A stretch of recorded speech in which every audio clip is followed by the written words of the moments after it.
வணக்கம் மாணவர்களே, இன்றைக்கி நம்ம பார்க்குறது வந்து 10th class maths exercise 2.10 11th some. ஒரு கூட்டுத்தொடர் வரிசையில் முதல் உறுப்பு 1 மற்றும் பொது வித்தியாசம் 4. இந்த கூட்டுத்தொடர் வரிசையின் எத்தனை உறுப்புகளை கூட்டினால் அதன் கூடுதல் 120 கிடைக்கும். ஓகேவா? இது வந்து கொஸ்டின். இதுக்கு ஆன்சர் 6, 7, 8, 9 சொல்லி கொடுத்துருக்கான். ஓகேவா? முதல்ல ஒரு கூட்டுத்தொடர் வரிசை முதல் உறுப்பு A வந்து 1, பொது வித்தியாசம் D வந்து 4. இந்த கூட்டுத்தொடர் வரிசையில் எத்தனை உறுப்புகளை கூட்டினால் அதன் கூடுதல் 120. So that is Sn equal to 120. கூட்டுத்தொடர் வரிசை கூட்டுத்தொடர் வரிசையோட ஃபார்முலா என்னது? கூட்டுத்தொடர் வரிசையோட ஃபார்முலா என்னது? Sn ஈக்குவல் டு ஃபார்முலா என்னது? n/2 2a plus n minus 1 into d. இப்போ வந்து நமக்கு கொஸ்டின் மார்க் வந்து என்னது? கொஸ்டின் மார்க் வந்து n. இப்போ Sn வந்து எவ்வளவு? 120. n வந்து 2/2. 2 into 1 plus n minus 1 into 4. So இப்போ நம்ம வந்து என்ன செய்யணும்? கண்டுபிடிப்போம்.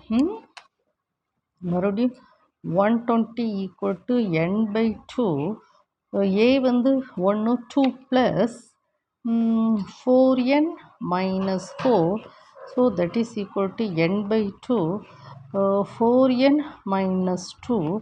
So that is equal to இந்த 2 வெளியே எடுப்போம். 2n/2. 2n minus 1. So that is 1/2. So that is 120 equal to 2n square minus n. So that is simply 2n square minus n minus 120 equal to 0. ஓகேவா? இதில் வந்து நம்ம வந்து என்ன செய்யணும்? ax square plus bx plus c equal to 0. அதுக்கு நம்ம வந்து ஃபார்முலா சொல்லுவோம். x equal to minus b plus or minus square root of b square minus 4ac by 2a. அதே மாதிரி இதில் வந்து a வந்து என்னது? 2, b வந்து என்னது? minus 1, c வந்து எவ்வளவு? minus 120. அப்போ n வந்து போடுங்க. Minus b plus or minus square root of b square minus 4a into c divided by 2a. 2 into 2. So that is n equal to plus 1 plus or minus square root of 1 minus of minus plus 120 0 961 divided by 4. இப்போ n equal to 1 plus or minus 961 இப்போ 31 வரும்னு நினைக்கிறேன். 1 3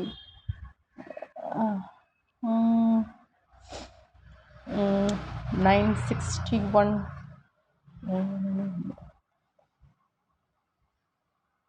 அப்படிதானா? 961 1 star 1 3 yes. அப்போ 31 the whole square divided by 4. So 31. So n equal to 1 plus or minus 31 the whole square. Square root வந்து 1/2 divided by 4.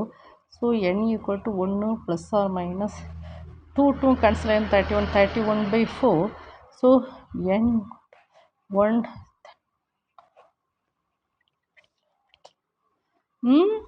so 1 minus 31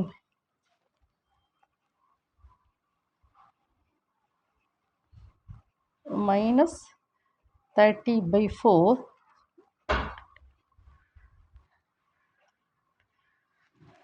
n equal to 8. இது எப்படி ஒன்று? n வந்து minus 15/2.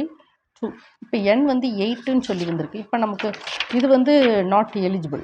ஓகேவாம்மா? ஸோ இப்போ ஆன்சர் வந்து என்ன கிடச்சிருக்கு? ஆன்சர் வந்து நமக்கு n வந்து 8 கொடுக்கு. இங்கே அப்ஜெக்டிவ் 6 7 8. அப்போ ஆன்சர் வந்து 3. பார்த்தீங்களாம்மா? இந்த அப்ஜெக்டிவ் டைப்புக்கு நம்ம ஃபார்முலா படித்து அதில் ADSN எல்லாத்தையும் சப்ஸ்டியூட் பண்ணி நம்ம என்ன செய்கிறோம்? ஆன்சர் கொண்டு வரோம். முதல்ல இந்த ஃபார்முலாவை தரோவாக படிக்கணும். Sn ஈக்குவல் டு என்னது? n/2 2a plus n minus 1 in d இந்த ஃபார்முலாவை தருவாக படிச்சுட்டு நம்ம a equal to 1 d equal to 4 எல்லாத்தையும் சப்ஸ்டியூட் பண்ணி நம்ம என்னோட வேல்யூ கண்டுபிடிக்கணும். ஓகேவா? Thank you student.